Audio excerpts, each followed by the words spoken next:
आज हम एनसीईआरटी का 10वीं क्लास की केमिस्ट्री का पहला चैप्टर शुरू करने जा रहे हैं। ये 1 से 3 भागों में हो सकता है, क्योंकि इसको हम लॉन्ग वीडियो में नहीं बनाएंगे, छोटी छोटी वीडियो में बनाएंगे।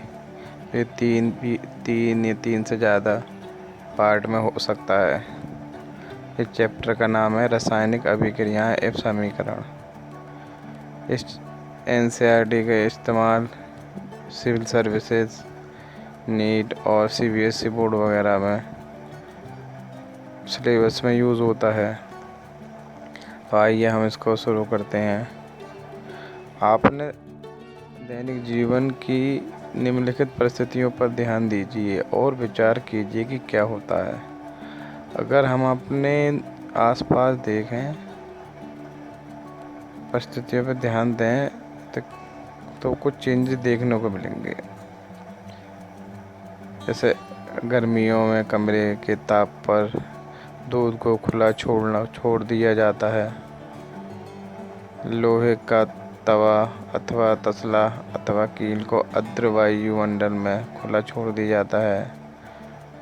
भोजन पकाया जाता है, हमारा शरीर भोजन को पचा लेता है, हम सांस लेते हैं।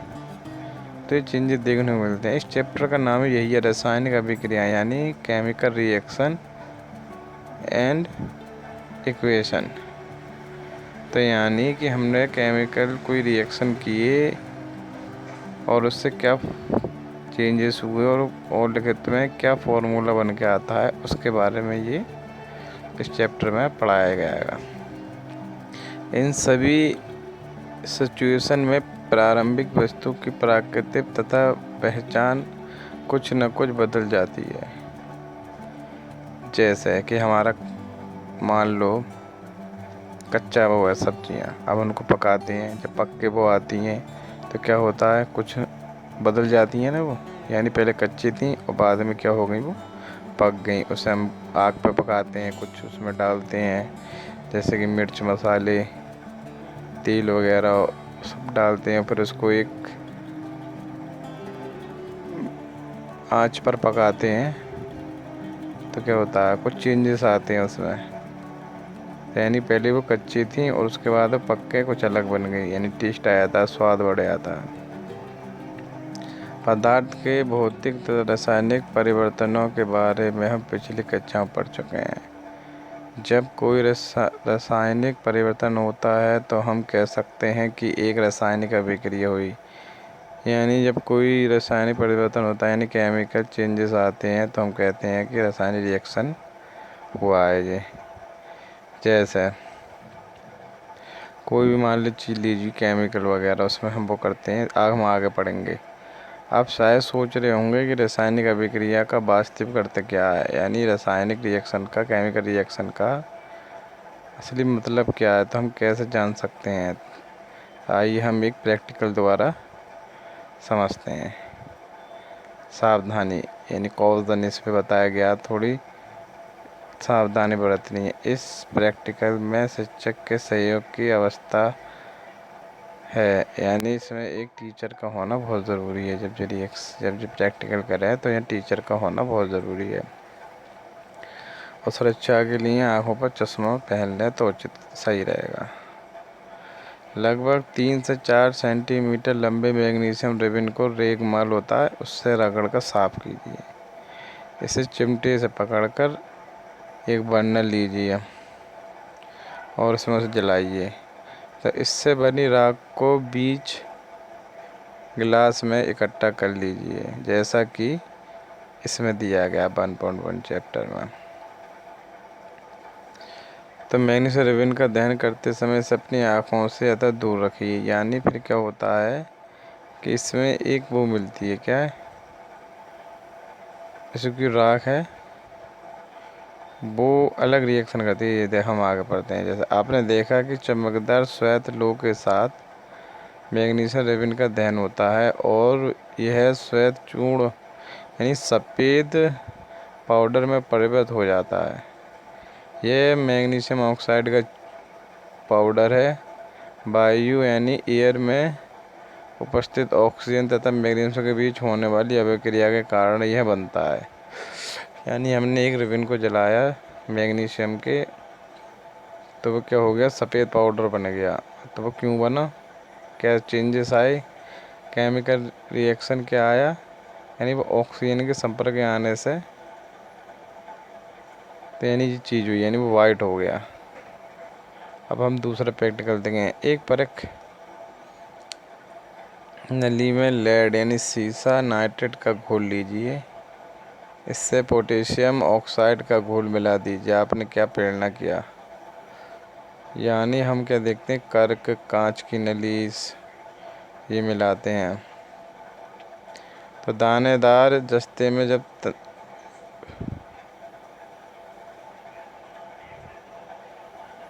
तो हम तीसरा प्रैक्टिकल देखते हैं। एक शंकु आकार यानी जहेगा, एक तिकोना फ्लास्क या प्रखनली में कुछ दाने जिंक लीजिए, इसमें तनु हाइड्रोक्लोरिक अम्ल तथा सल्फ्यूरिक अम्ल मिला दीजिए। आप इसमें देख रहे हैं 1.2 में चैप्टर में सावधानी बरतना, यानी एसिड का इस्तेमाल सावधानी से कीजिए। क्या जस्ते में दानों के आसपास कुछ होता दिखाई दे रहा है। शंक्वाकार फ्लास्क तथा परख नली को स्पर्श कीजिए, क्या इससे तापमान में कोई परिवर्तन हुआ। यानी अब हम इसमें देखते हैं, जब हम ये करेंगे तो जब जिंक को दाने डालेंगे और उसमें सल्फ्यूरिक एसिड डालेंगे तो क्या होता है कि ऊपर दिए गए तीनों क्रियापदार्थों के आधार पर हम कह सकते हैं कि किसी प्रेरणा सहायता से हम निर्धारित कर सकते हैं कि एक रासायनिक रिएक्शन हुआ। यानी दाने जस्ते पर तनु सल्फ्यूरिक अम्ल की अभिक्रिया हाइड्रोजन गैस का निर्माण, यानी क्या होता है, हाइड्रोजन गैस का निर्माण होता है, यानी ऊपर की तरफ जाता है। इन अवस्था में परिवर्तन हुआ, रंग में परिवर्तन चेंजेस हुए, गैस का यानी गैस का निकास हुआ, यानी गैस बनी, तापमान यानी फ्लास्क का टेम्परेचर भी बदला। यदि हम आसपास हो रहे परिवर्तनों को देखें तो पाएंगे कि हमारे चारों ओर विविध प्रकार की रासायनिक अभिक्रिया हो रही हैं। इस अध्याय में हम विभिन्न प्रकार की यानी इस चैप्टर में हम कई तरह के केमिकल रिएक्शन देखेंगे, यानी उनका अध्ययन करेंगे, पढ़ेंगे। अब हम चलते हैं रासायनिक समीकरण पर, यानी रासायनिक केमिकल इक्वेशन। जब ऑक्सीजन की उपस्थिति में मैग्नीशियम रिबन का दहन होता है तब ये मैग्नीशियम ऑक्साइड में परिवर्तन हो जाता है। यानी मैग्नीशियम जला और ऑक्साइड मिली तो क्या बन गया, मैग्नीशियम ऑक्साइड में परिवर्तन हो जाता है। वाक्य के रूप में किसी रासायनिक क्रिया का विवरण बहुत लंबा हो जाता है, इसे संक्षिप्त रूप से में भी लिखा जा सकता है। इसे शब्द समीकरण के रूप में लिखना सबसे सरलतम विधि है। यानी इसको वर्ड में लिखना, जैसे कि ये है कि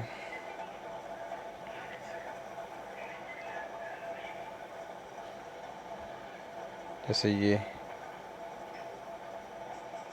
मैग्नीशियम ऑक्साइड, तो क्या बना, मैग्नीशियम ऑक्साइड, यानी रिजेंट को मिलाया और क्या बना, हमारा क्या बना, प्रोडक्ट ये बना।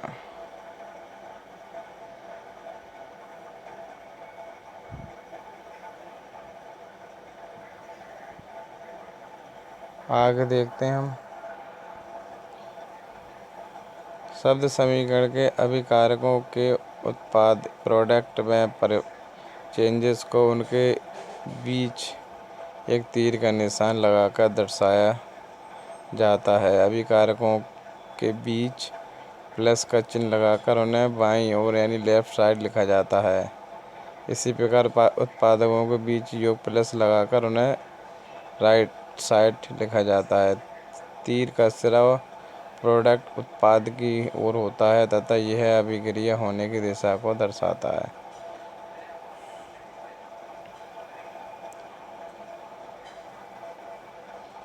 यानी ये बात कर रहा है, यानी क्या है ये हमारा ये वाला हिस्सा क्या है, रीजेंट, यानी अभिकारक।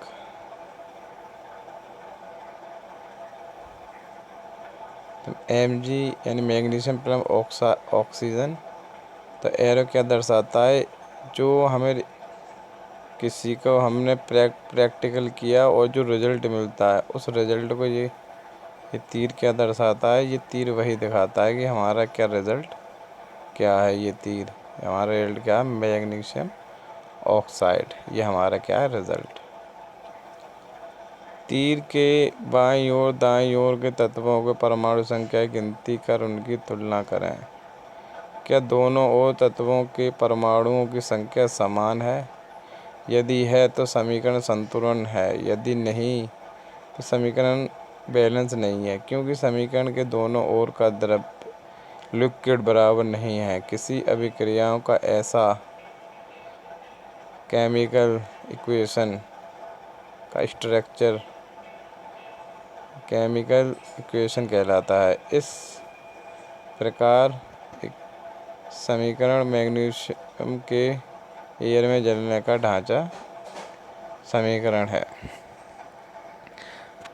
अब क्या करना है हमें, इसका दिया हुआ है किसी इक्वेशन को संतुलित करने का महत्व यानी इम्पोर्टेंस क्या है। आपको द्रव्य के संरक्षण का नियम स्मरण होगा, जिसका अपने 9वीं कक्षा में अध्ययन किया था। किसी भी रासायनिक अभिक्रिया में द्रव्य का ना हो ना तो निर्माण होता है, यानी तो बनता, ना ही विनाश यानी वो ख़त्म होता। अर्थात किसी भी केमिकल रिएक्शन के प्रोडक्ट एलिमेंट का कुल लिक्विड रिएजेंट एलिमेंट के कुल लिक्विड के इक्वल होता है। कुछ शब्दों में केमिकल रिएक्शन के पहले उनके बाद पश्चात प्रत्येक तत्व के परमाणुओं की संख्या समान रहती है। इसलिए हम कंकाली समीकरण को संतुलन करना आवश्यक है। क्या केमिकल इक्वेशन बैलेंस है? आइए हम समीकरण को चरमबद्ध संतुलन करना सीखें। प्रैक्टिकल, जैसे हमने इसमें क्या मिलाया, जिंक प्लस सल्फ्यूरिक एसिड। तो हमारा जो एरो क्या रहता है, रेड लिखा रहा था, क्या होना, जिंक प्लस हाइड्रोजन। हमने उसमें मिलाया था जिंक प्लस सल्फ्यूरिक एसिड। देखिए हम यहाँ चलते हैं, ये हमने मिलाया था। इसमें क्या मिलाया था हमने, सल्फ्यूरिक अम्ल। तो हमें क्या मिला, जिंक और सल्फ्यूरिक एसिड मिलाया था, हमें क्या मिला, हाइड्रोजन गैस। ये है, ये इस प्रैक्टिकल में हमें क्या मिलती है, हाइड्रोजन गैस।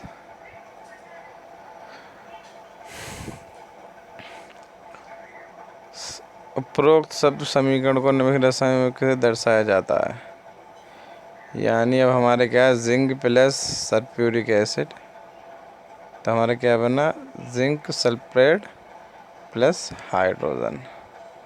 ये हमारा शब्दों में पहले लिखेंगे, उसके बाद हम इसको किस में लिखेंगे, फॉर्मूले में, जो केमिस्ट्री के उसमें जो दिए होते हैं। अभी हम पीरियोडिक टेबल को हम ढंग से जानेंगे अगले चैप्टर में। एक हम मैं वीडियो बनाऊंगा जिससे आवर्त सारणी, जैसे हिंदी में क्या कहते हैं, आवर्त सारणी, उसको हम डिटेल से पढ़ेंगे और बहुत अच्छी तरीके से। आइए समीकरण 1.3 में तीर के निशान के दोनों तत्वों परमाणु संख्या तुलना करें। अब हम इसमें क्या करते हैं, ये चलते हैं। तो हमारे एलिमेंट क्या है, जिंक है, हाइड्रोजन है, सल्फ्यूराइड है और ऑक्सीजन है। तो ये वीडियो ऑलरेडी 15 मिनट का हो चुका है। तो हम इक्वेशन को यानी समीकरण को बैलेंस करना अगली वीडियो में सीखेंगे और बहुत अच्छी तरीके से। आप ये मान लो इतनी आसान हो जाएगा आपको ये चैप्टर, और बहुत बच्चों को बहुत परेशानी होती है कि समीकरण को कैसे बैलेंस करें, कैसे जानें। तो उसको बैलेंस और वो करने हम बताएंगे आपको बहुत ही आसान लगेगा और अपने एग्ज़ाम में बहुत अच्छे तरीके से परफॉर्मेंस कर पाएंगे।